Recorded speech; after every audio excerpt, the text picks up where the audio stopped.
Donc, nous allons commencer le chapitre 5 qui s'intitule de manière très simple induction. Alors les phénomènes d'induction que nous allons aborder dans ce chapitre sont des phénomènes nouveaux au sens où vous ne les avez pas encore étudiés au cours de votre scolarité. Donc c'est bien des physiques nouvelles que nous allons voir dans ce chapitre. Donc pour cela, le chapitre va être divisé en 3 parties. Dans la première partie, on va tout simplement introduire les lois générales de l'induction. On va tout d'abord le mettre en évidence expérimentalement et ensuite introduire les quelques lois principales et les quelques outils mathématiques qui vont être nécessaires à l'étude de ces phénomènes. Et ensuite, nous étudierons ce qui se passe dans 2 cas particuliers. Nous verrons l'intitulé de ces parties sera plus clair à la fin de la première partie. Bien, commençons par mettre en évidence les phénomènes d'induction. Pour cela, nous allons montrer 2 expériences. Voici la première, un schéma de la première. Donc, dans cette expérience, nous avons un aimant, donc l'aimant qui est ici, et je représente ici les lignes de champ magnétiques de l'aimant. Ça a été étudié dans le chapitre précédent. On peut modéliser l'aimant comme un moment magnétique, que je vais noter mu ici, et vous allez avoir les lignes de champ qui iront en gros du pôle nord vers le pôle sud de l'aimant. Bien, nous avons ici une bobine. J'ai représenté les spires de la bobine, enfin j'ai représenté plus spécifiquement la moitié des spires de la bobine, la moitié qui est de notre côté. Cette bobine est branchée à un oscilloscope. L'oscilloscope, je l'ai représenté de cette manière-là. Le 1 représente l'entrée de la voie 1, et ce symbole ici, c'est la masse de l'oscilloscope. Donc l'oscilloscope va nous permettre de mesurer cette tension, donc la tension aux bornes de la bobine.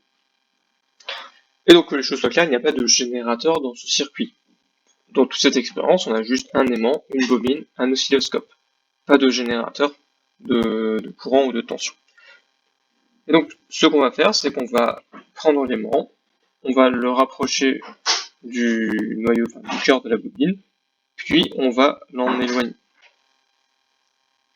Cette animation permet de rendre plus clairement l'idée de l'expérience que nous allons faire. On prend l'aimant, on l'amène dans la bobine, et on sort ensuite l'aimant de la bobine, et on mesure la tension aux bornes de l'oscilloscope.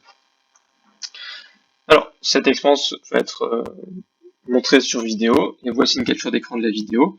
Vous allez avoir ici l'aimant, qui est tenu par la main de l'expérimentateur.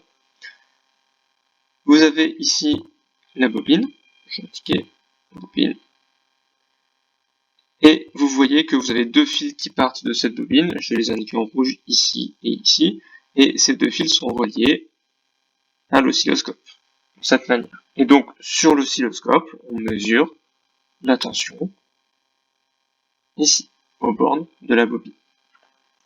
Et à l'écran, on voit afficher ce qui se passe sur la voie 1 de l'oscilloscope.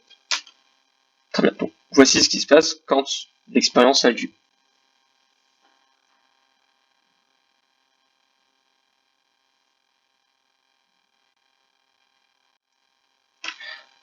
Alors, voici une capture d'écran de l'oscilloscope à la fin de l'expérience, et ce qu'on constate, c'est que au moment où l'aimant se rapproche de la bobine, alors vous allez avoir un signal, vous allez avoir une tension qui apparaît aux bornes de la bobine.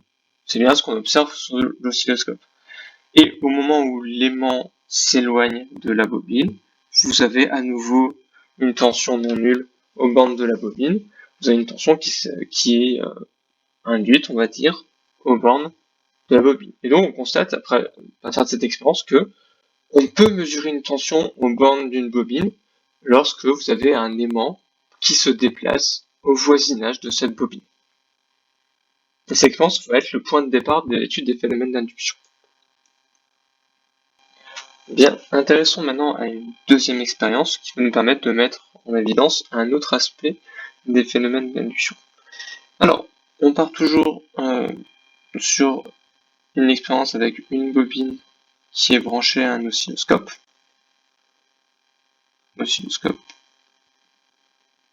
Et une bobine, on va appeler ça une bobine de mesure ici. Sauf que cette fois, au lieu d'avoir un aimant ici, ce qu'on va avoir, c'est un circuit électrique. Un circuit électrique constitué d'un générateur basse tension, d'une résistance et d'une bobine. Et on va régler le générateur de telle manière à ce que l'intensité dans le circuit varie de manière sinusoïdale. Donc le graphique que j'indique en haut ici représente l'évolution de l'intensité au cours du temps dans le circuit. Alors, on a une bobine ici. Si la bobine était un solénoïde infini, alors le champ magnétique, on l'écrirait sous la forme mu0 fois petit n fois i fois u, où n est le nombre de spires par unité de longueur, I est l'intensité du courant qui traverse le solénoïde, et U est un vecteur unitaire dans le sens du solénoïde. Et donc vous constatez que si I est positif, alors le champ magnétique est dans le même sens que U, alors que si I est négatif, alors le champ magnétique il est dans le sens opposé à U. Donc en changeant le signe de l'intensité dans le solénoïde infini, on change le sens du champ magnétique.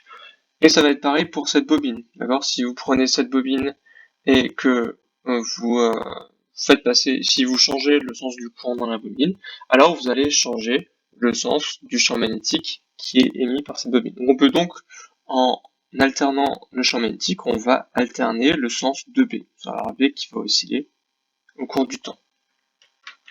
Et ce qu'on va faire, c'est que on va donc faire osciller ce champ magnétique et on va mesurer la tension V, étant la tension qui est affichée par l'oscilloscope. Et on va regarder ce qui se passe. Alors, cette animation montre ce qui se passe quand on procède à l'expérience. Et vous constatez que, encore une fois, vous avez une tension qui apparaît aux bornes de la bobine. D'accord? Donc là, c'est le bilan de l'expérience. L'intensité I1 varie dans le circuit 1. Donc ça veut dire que le champ magnétique varie. Il est alternatif au sens où il va être la moitié du temps dans le sens là et l'autre moitié dans l'autre sens. Et vous allez avoir, pour la tension V ici, une tension non nulle aux bornes de la bobine. Et encore une fois, ici vous n'avez pas de générateur. Dans cette partie du circuit, vous n'avez pas de générateur. Et en fait, le point commun entre les deux expériences qu'on a fait, donc à la fois l'expérience de l'aimant et cette expérience-là, c'est que vous allez avoir un champ magnétique qui est variable aux bornes de la bobine. Et donc, ce qu'on va pouvoir conclure de manière un peu qualitative pour ces expériences inconductives, c'est que quand un champ magnétique au voisinage d'une bobine varie, donc si vous avez une bobine comme ça, et que vous avez un champ magnétique B qui varie, alors vous aurez une tension aux bornes de cette bobine qui va apparaître, une tension non nulle. Alors on va dire qu'on a une tension qui est induite dans la bobine, d'où le nom du chapitre induction et le nom des phénomènes d'induction. Et on va voir un peu plus tard dans le chapitre que cette tension est appelée force électromotrice induite. Ça va être un terme qui va revenir plusieurs fois dans ce chapitre. Et voilà, ça c'est vraiment la base des phénomènes d'induction. Quand un champ magnétique varie au voisinage d'un circuit électrique, alors on peut avoir l'apparition d'une tension dans ce circuit électrique. La loi qui permet de décrire les phénomènes de l'induction est appelée la loi de Faraday, qui sera étudiée dans la partie d'après. Mais pour introduire la loi de Faraday, il va falloir définir une notion qu'on va appeler le flux d'un champ magnétique à travers un contour fermé. Alors en version longue, ça va être le flux d'un champ magnétique à travers une surface s'appuyant sur un contour fermé. Voyons à quoi ça correspond. Alors, on va partir d'un circuit conducteur filiforme fermé. Donc ça peut être tout simplement un fil qui est bouclé sur lui-même, d'accord? On prend les deux extrémités du fil conducteur, qu'on utilise en DPDLEC, on prend un fil comme ça, et on branche les deux extrêmes du fil l'un sur l'autre. Et ça nous donne un circuit conducteur filiforme fermé. Alors c'est important, il faut qu'il soit filiforme, sinon les équations vont être plus compliquées. et il faut qu'il soit fermé aussi, parce que encore une fois, sinon on va pas pouvoir définir proprement les choses derrière. Donc, faites bien attention pour la suite. Ce circuit est arbitrairement orienté, c'est-à-dire qu'on a mis une flèche ici, je vais repasser dessus en bleu. Alors, pour l'instant, on parle pas d'intensité, on a juste dit qu'on allait orienter notre circuit dans ce sens-là, de manière arbitraire. Alors, ensuite, on va introduire une surface qui s'appuie sur ce contour. Si le contour est plan, la surface va être assez simple à imaginer. Ça va être la surface que je assure ici. D'accord? Donc ça va être une surface qui s'appuie sur les bords du circuit conducteur filiforme. Et on va introduire le vecteur surface qui décrit cette surface, en rouge ici, et l'orientation de ce vecteur surface est donnée en fonction de l'orientation du conducteur avec la règle de la main droite. Donc je vous rappelle le schéma de la règle de la main droite ici, et le principe est que si votre circuit conducteur tourne dans le sens où la main se ferme, alors le vecteur surface est orienté vers le pouce. Et donc là, c'est bien le choix qu'on a fait ici. On a le conducteur qui tourne dans cette direction-là, et donc ça veut dire qu'on a l'index vers ici, le majeur vers ici, et donc le pouce dans cette direction-là. On a bien le vecteur surface qui est donné par la règle de la main droite. Alors la surface qui s'appuie enfin, il peut y avoir une infinité de surfaces qui vont s'appuyer sur le contour. Là, j'ai fait une surface qui était plane, mais on peut imaginer faire une surface qui est un peu bizarre. Là, j'ai une surface qui sort du plan de la surface. Rien ne m'empêche de définir une surface de cette manière-là. Alors évidemment, à ce moment-là, le vecteur surface va être plus difficile à définir, parce que le vecteur surface est censé être perpendiculaire à la surface. Ici, vu que la surface n'est pas plane, on va avoir du mal à avoir un unique vecteur perpendiculaire. À ce moment-là, ce qu'il va falloir faire, c'est définir plein de petites surfaces ds et associer, et chaque petite surface va être localement plane, et donc on va associer à chaque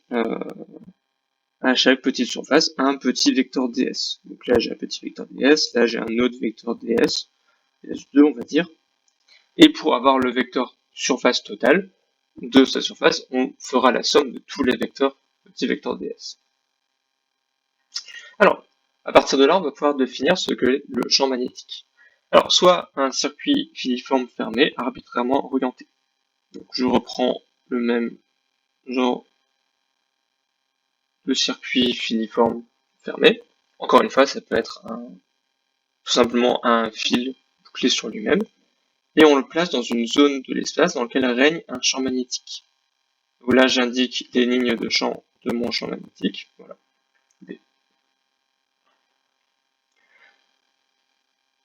On va définir une surface qui s'appuie sur mon contour, donc c'est la surface que je assure.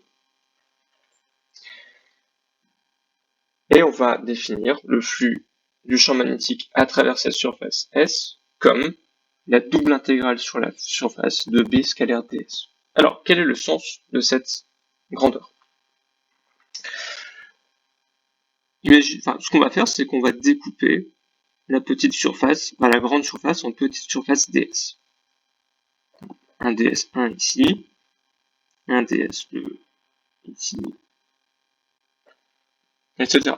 Plein de petites surfaces. Et pour chaque petite surface, ce qu'on va faire, c'est qu'on va voir comment est le champ magnétique. Par exemple, ici, le champ magnétique, il est comme ça. Ici, le champ magnétique, il est plutôt comme ça.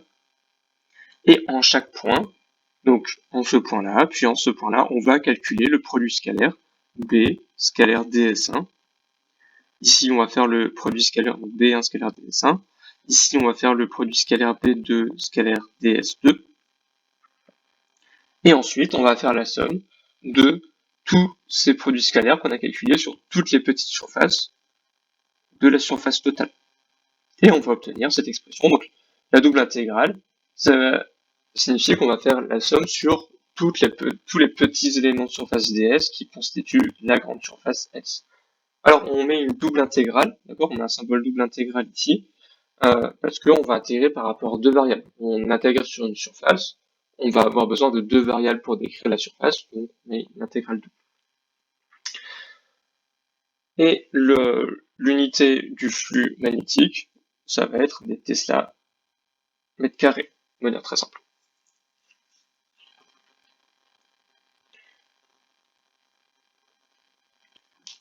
Une propriété remarquable du flux du champ magnétique à travers une surface S s'appuyant sur un contour est que le flux ne dépend pas du choix de la surface S. Alors, imaginons qu'on a un contour qui est circulaire, c'est-à-dire qu'on a un fil conducteur qui est circulaire. On a le champ magnétique qui est comme ça, encore une fois.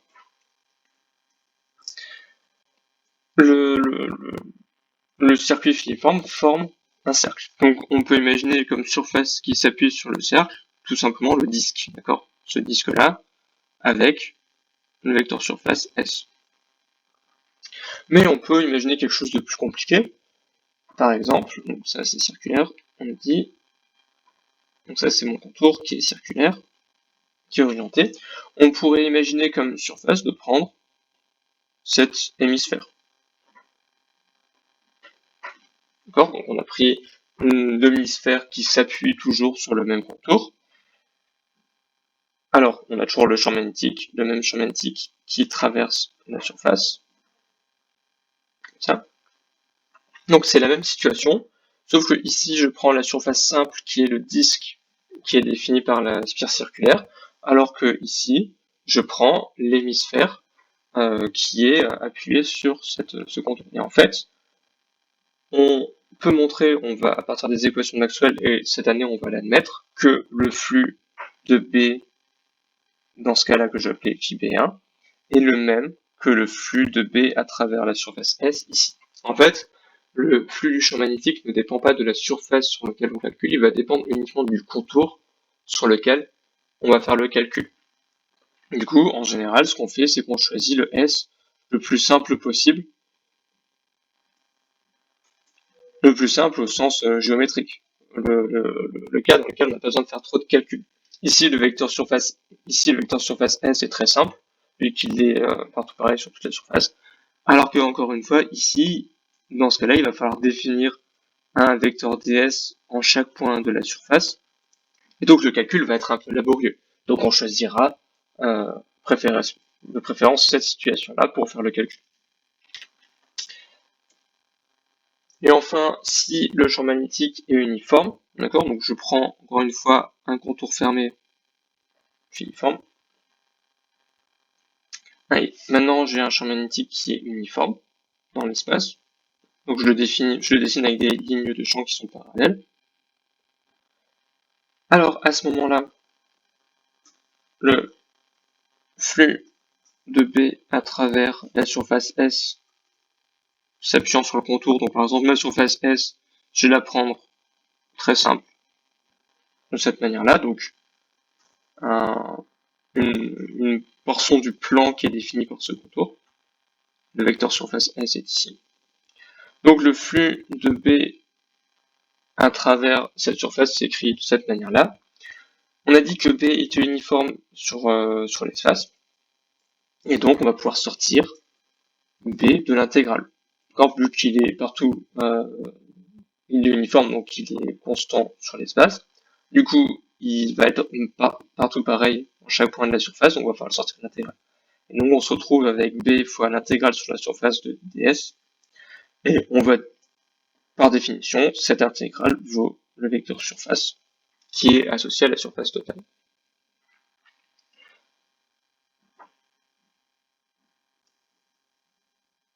Pour vous aider à appréhender ce qu'est ce flux, je vous propose un petit exercice.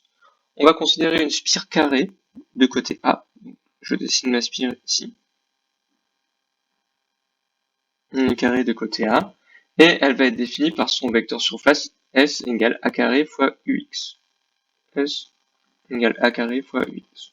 Donc je vais introduire une base cartésienne UX, un repère cartésien UX, UY, UZ.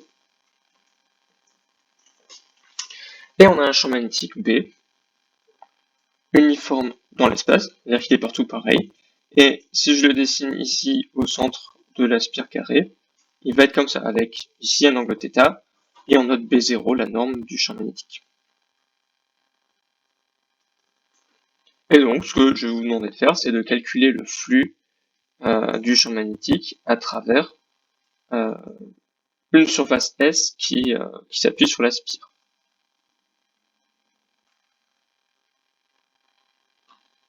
Maintenant que nous avons introduit le flux d'un champ magnétique à travers une surface s'appuyant sur un contour fermé, nous allons pouvoir présenter ce qu'on appelle la loi de Faraday, qui va nous permettre de décrire et de prévoir les phénomènes d'induction. Cette loi va évidemment utiliser la notion de flux de champ magnétique. Alors, soit un circuit conducteur filiforme fermé, que je dessine ici. Encore une fois, il est parfaitement défini à chaque instant. Il peut être mobile dans le référentiel d'étude. D'accord, il peut être mobile ou non, peu importe. Et on suppose que ce conducteur est placé dans une région où règne un champ magnétique. Donc je vais dessiner les lignes du champ magnétique de cette manière-là. On va pouvoir définir un flux. D'accord, je vais noter phi b, le flux du champ magnétique à travers une surface s'appuyant sur ce contour. D'accord, donc je vais prendre une surface qui s'appuie sur ce contour. Et phi est le flux du champ magnétique à travers cette surface. Et donc, je le dis un peu a posteriori, mais vous pouvez imaginer le flux du champ magnétique comme étant le nombre de lignes de champ qui traversent le contour. En gros, de manière très simplifiée. Alors, ce que nous dit la loi de Faraday, c'est que si le flux varie, donc s'il y a une variation de flux magnétique à travers C, alors on observe l'apparition d'une tension dans ce circuit. D'accord? Et donc c'est le sens de cette expression mathématique. Si dφ b sur dt est différent de 0, alors on observe une tension E dans le circuit.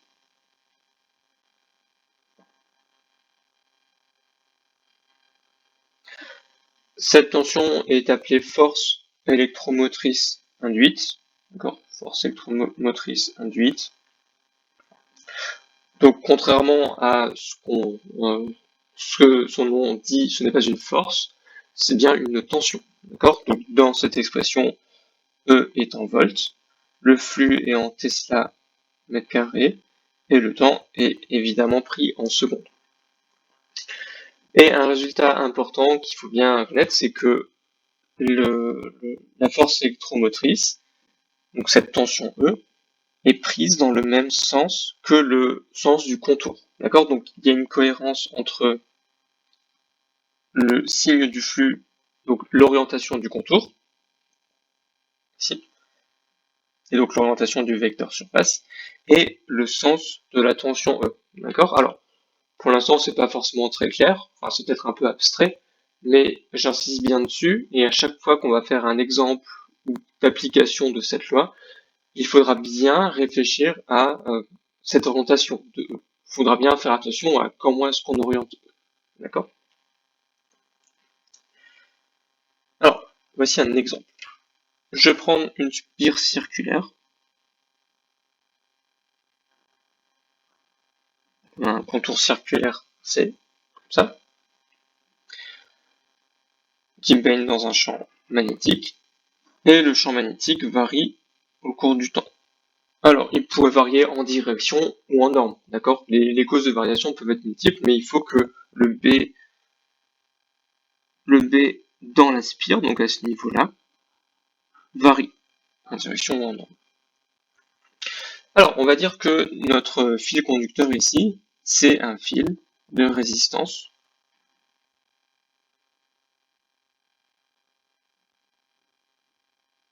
grand R. D'accord? C'est juste un fil conducteur, et comme tout fil conducteur, il présente une certaine résistance, et on opte grand R cette résistance. Donc, on a le champ magnétique à travers la spire qui varie, donc le flux du champ magnétique à travers la spire qui varie, Et donc, on va avoir une force électromotrice qui va apparaître dans le circuit à cause de la loi de Faraday. D'accord? Donc, on va avoir E qui vaut moins d phi B sur dt, où phi B, le flux du champ magnétique à travers notre contour. Du coup, on va pouvoir donner un modèle électrique équivalent de notre circuit, notre spire. Donc, vous avez ici une résistance qui symbolise la résistance du fil, mais en plus, vous allez avoir une tension qui va apparaître dans le circuit. Donc, cette tension, je vais la modéliser comme un générateur de tension idéal. Et cette tension, donc c'est ce qu'on appelle la FM induite, va se traduire comme l'apparition d'un générateur de tension idéale. Et donc ça va induire une tension dans le circuit. Et le sens qu'on choisit pour E ici, il n'est pas aléatoire, c'est le même sens que ce qu'on a pris pour l'orientation de notre spire. Et là, vous constatez que vous avez un circuit très simple avec un générateur et une résistance, et donc vous allez avoir un courant qui va apparaître dans le circuit. Donc vous allez avoir un courant I dans le circuit, et on va pouvoir calculer l'intensité de ce courant qui vaut E sur R d'après la loi d'Ohm. Et en fait, ce que j'ai fait là, ce petit exemple que j'ai traité sur une spire circulaire toute simple, c'est ce qu'on va être amené à faire pendant tout le chapitre. Décrire un circuit filiforme à travers lequel fermé, à travers lequel le flux d'un champ magnétique varie. Donc ça donnera une partie description d'un système réel, et on fournira un modèle électrique équivalent en utilisant la loi de Faraday. Et donc on fait le lien entre le système physique et les systèmes électriques grâce à cette loi. Alors, quelques points importants. La loi de Faraday, c'est un résultat qui est admis en sup, et vous le démontrerez en spé, et la démonstration prend 2 lignes à partir d'une équation de Maxwell, et en ayant les outils mathématiques qu'il faut. Mais en spé, vous aurez les bons outils mathématiques, et ça prendra 2 lignes. Alors, un point sur lequel il faut insister, c'est que le contour doit être parfaitement défini au cours du temps. Vous pouvez pas, si vous avez votre contour qui est comme ça à l'instant T1, vous pouvez pas le couper, d'accord? Vous pouvez pas avoir d'ouverture du circuit à un instant T2 quelconque, d'accord? Et ensuite refermer le circuit. Vous pouvez pas avoir d'ouverture. Donc, quand je dis pas d'ouverture, c'est à ça que je pense, d'accord? C'est un moment où le circuit s'ouvre et se referme à l'instant suivant. Vous devez avoir un circuit filiforme et aussi un circuit parfaitement défini. Vous pourrez voir des cas un peu particuliers en spé là-dessus, mais a priori, vous devez toujours vous débrouiller pour amener un circuit parfaitement défini. Et encore une fois, j'insiste sur les conventions d'orientation que vous allez devoir choisir, d'accord? Les conventions d'orientation sont importantes dans ce chapitre. Vous commencez à le voir, vu que dans la loi de Faraday, on définit une tension, et le sens de cette tension va être imposé par les choix d'orientation qui ont été faits. Et voilà, alors si pour l'instant c'est un peu abstrait, c'est pas très grave, on verra plein d'exemples dans lesquels les choses seront plus claires. Mais gardez en tête pour l'instant que dans tous les exercices qu'on va faire et dans tous les exemples qu'on va faire dans ce chapitre, il faudra faire attention aux conventions d'orientation dans le circuit. Et si vous avez un doute, à un moment ou à un autre, bah, vous devez vous prendre 5 minutes pour réfléchir et vous dire, ok, j'oriente les choses proprement. Alors, on va pouvoir revenir à l'expérience introductive. D'accord? Donc, je vous rappelle avec la petite animation, on va avoir une expérience introductive qu'on avait faite, que je vous avais présentée. On avait un aimant qui était approché d'une bobine et qui était éloigné, et on mesurait la tension aux bornes de cette bobine.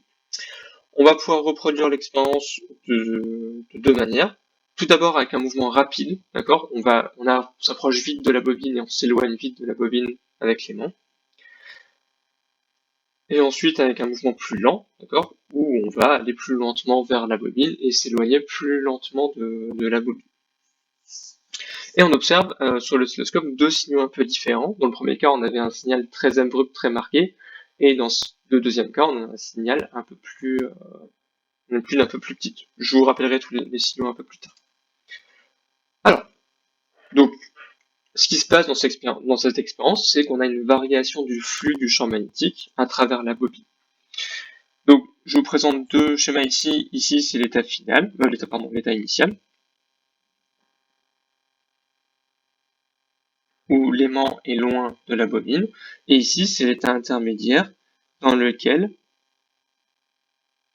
l'aimant est dans la bobine. Et dans l'état final, on revient dans cet état-là. D'accord? Donc, on passe de cet état-là, dans l'état de gauche, on arrive sur l'état intermédiaire de droite, et on revient à l'état final dans l'expérience.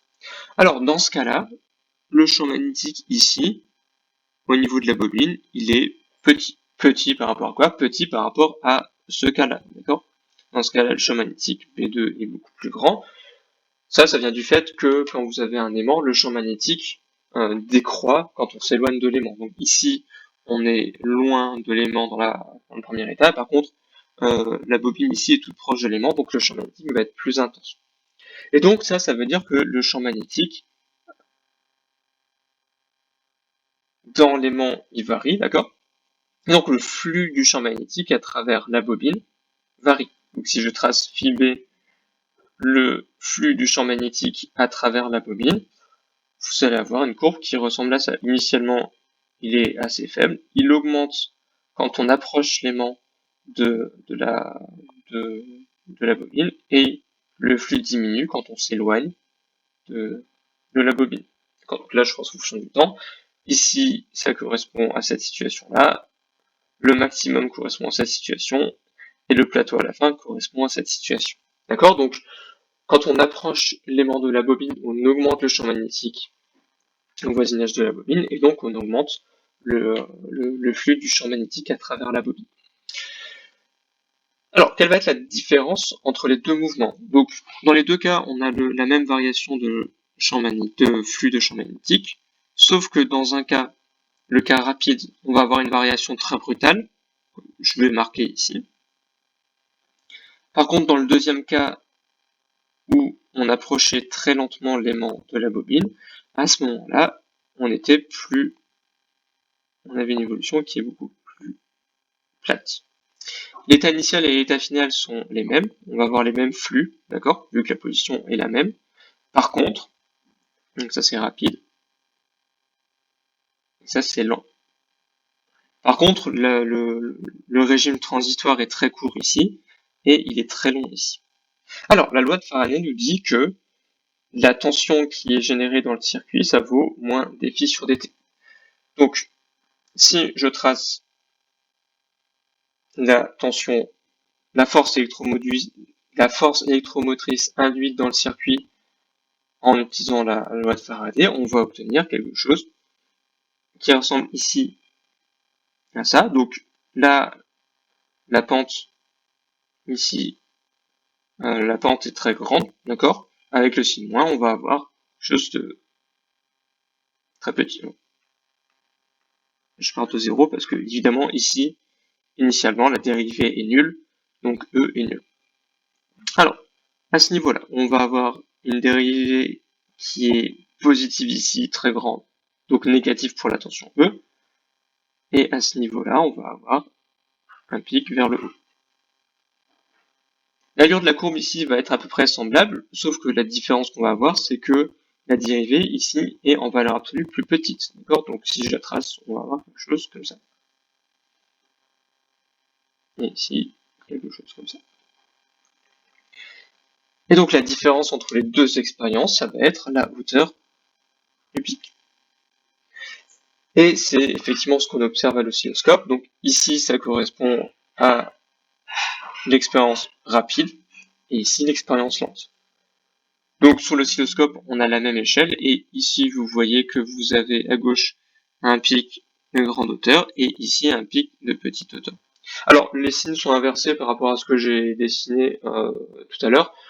Ça vient du fait que alors, il peut y avoir deux explications. Soit on tenait l'élément dans le mauvais sens, soit la bobine était branchée dans le mauvais sens, ce qui va changer le signe de E. D'accord? Ne vous embêtez pas sur l'inversion de signe. Ce qui est important, c'est finalement le rapport d'amplitude entre les pics, et ça, on peut l'expliquer au moins qualitativement avec la loi de Faraday.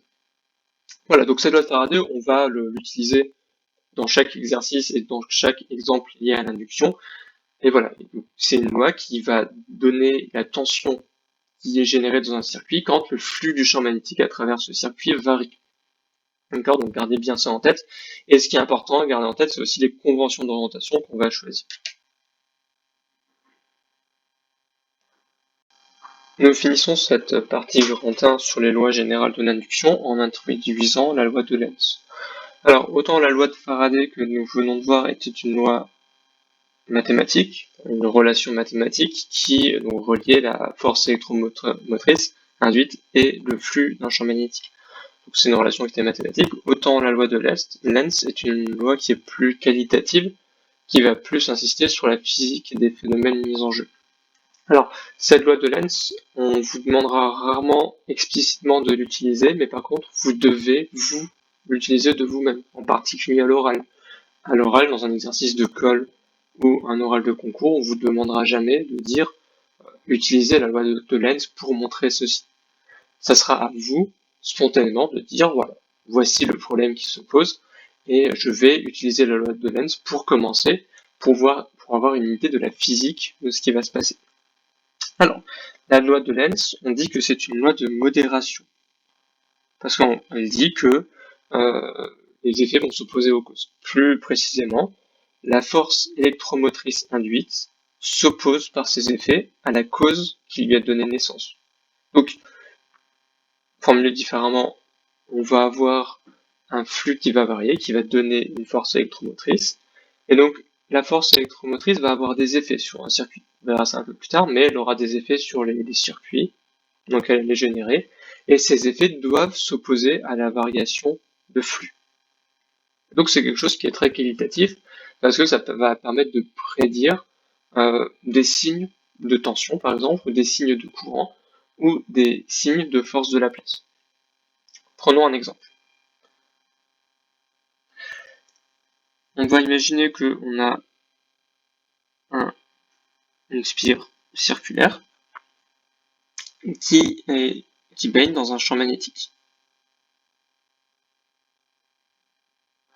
Alors, on suppose que la norme du champ magnétique augmente. D'accord? Donc, si je trace le champ magnétique qui est au cœur de la spire, à l'instant T1, on est comme ça, et à l'instant T2, on va garder la même direction, mais il va être le champ magnétique va être plus grand, le vecteur qui le représente va être plus long. Donc, le flux du champ magnétique à travers la spire augmente. Donc, il y a induction. Parce qu'il y a le flux à travers un circuit qui varie. Et donc, on va avoir une FEM induite dans la spire. Le modèle électrique équivalent de la spire, un modèle simple, est celui-là. On a la FEM et la résistance de la spire. Et comme la spire est fermée, vous voyez que on a un courant qui est induit dans la spire. Donc, le flux du champ magnétique à travers la spire est variable. D'accord? Donc, on a induction, donc on a une force électromotrice qui est induite dans la spire, une tension qui est induite dans la spire, et comme la spire est fermée, on a un circuit qui est fermé avec une tension, on va avoir un courant qui apparaît dans la spire. Ce courant va générer un champ magnétique. Un champ magnétique qui est, donc j'ai appelé le champ magnétique induit, qui est différent du champ magnétique initial.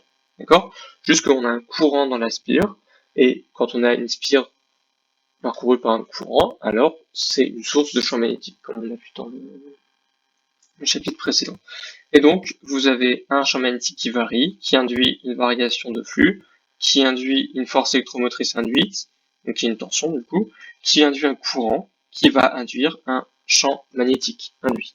Et ce champ magnétique s'oppose aux variations de B. Alors pour l'instant c'est assez qualitatif, on verra des exemples un peu plus parlant, un peu plus développé de manière un peu plus rigoureuse plus tard dans le chapitre. D'accord? Donc là, c'était juste pour vous faire sentir un peu la physique du problème. On pourrait aussi imaginer prendre en compte la force de la place dans ce genre de situation. On verra un peu plus tard comment ça marche. Alors, du coup, je vous propose un petit exercice qui reprend l'exemple précédent, mais de manière un peu plus mathématique, d'accord? Donc on a une spire plane définie par son vecteur surface, S égale S UX, avec un vecteur UX, avec une base UX Y comme ceci, et cette spire est plongée dans un champ magnétique uniforme, avec B qui est selon UX. Et d'après cette relation, B est une fonction linéaire du temps. Donc si on trace B scalaire UX en fonction du temps, on a une relation linéaire. Et donc le but de l'exercice, ça va être de calculer d'abord le flux du champ magnétique à travers la spire, puis la force électromotrice, et enfin l'intensité du courant généré dans la spire, et de réfléchir au sens du champ magnétique induit. Alors c'est un exercice qui est pas simple, si vous y arrivez pas pour l'instant c'est pas très grave, faites au moins cette partie-là, cette partie-là vous devez y arriver, d'accord? Si cette partie-là vous y arrivez pas pour l'instant c'est pas très grave, on y reviendra un peu plus tard dans le chapitre. Alors, de manière générale, cette introduction, donc cette partie grand 1 qu'on est en train de finir, elle est pas simple. Elle est assez compliquée, il y a des nouvelles lois qui sont mises en œuvre, qui sont présentées, il y a quelques exemples qui sont traités. Je ne m'attends pas à ce que tout soit maîtrisé dans le détail jusque-là, d'accord? On va faire plein d'exemples d'applications. Par contre, ce qu'il faut avoir compris en sortant de ce grand 1, c'est ce que c'est le flux d'un champ magnétique et de comprendre ce que représente la loi de Faraday. Si vous avez compris ça, c'est déjà très bien pour cette introduction. Alors, pour finir, et pour introduire les parties suivantes, je vais indiquer que, je vais réfléchir un peu sur les problèmes de référentiel qui se posent sur ces lois de l'induction. Alors, quand vous avez un problème dans lequel vous pensez qu'il y a de l'induction, en fait, ce que vous devez regarder, c'est est-ce qu'il y a un flux d'un champ magnétique à travers un circuit qui varie? D'accord? C'est la question que vous devez vous poser pour repérer les flux possibles dans les circuits, et vous regardez est-ce que ça varie. Et si oui, on va séparer deux cas. D'accord? Alors c'est une séparation qui est formelle. Évidemment, la physique va être la même. Alors le premier cas, c'est le cas où le champ B est variable dans un circuit fixe. C'est le cas qui est traité juste avant. Donc, vous avez un circuit qui est immobile, et vous avez le champ magnétique qui est comme ça à l'instant T1, et je sais pas, plutôt comme ça, à l'instant T2 supérieur à T1. Et donc vous avez le champ magnétique qui, à travers le circuit qui a varié, donc le flux du champ magnétique à travers un circuit qui a varié. Et donc ça, c'est ce qu'on appelle un champ magnétique variable dans un circuit fixe, on appelle ça le cas de Neumann. L'autre cas, c'est le cas où le champ magnétique est fixe, donc je trace, est uniforme et constant au cours du temps. C'est le cas où le champ magnétique est constant au cours du temps. D'accord? Par exemple, je trace ces lignes de champ et le champ magnétique reste comme ça à chaque instant. Et vous avez un circuit ici qui va se déplacer au cours du temps. Et à ce moment-là, si le champ magnétique n'est pas uniforme, par exemple, le flux du champ magnétique à travers le circuit va varier. Et donc, on va avoir de l'induction et on va pouvoir appliquer les lois de Faraday. Dans ce cas-là, on est dans le cas de Lorentz. Alors évidemment, les deux cas sont équivalents. On aura la même physique, les mêmes phénomènes d'induction qui vont avoir lieu au fond.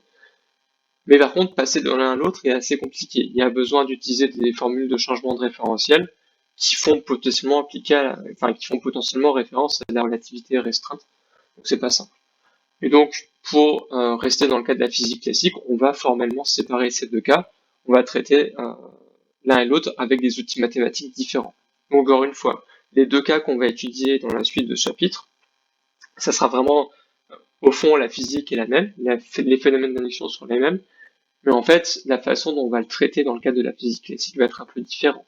on va avoir des mécanismes de résolution d'exercices qui vont être un peu différents, et c'est pour ça qu'on sépare ces deux cas-là.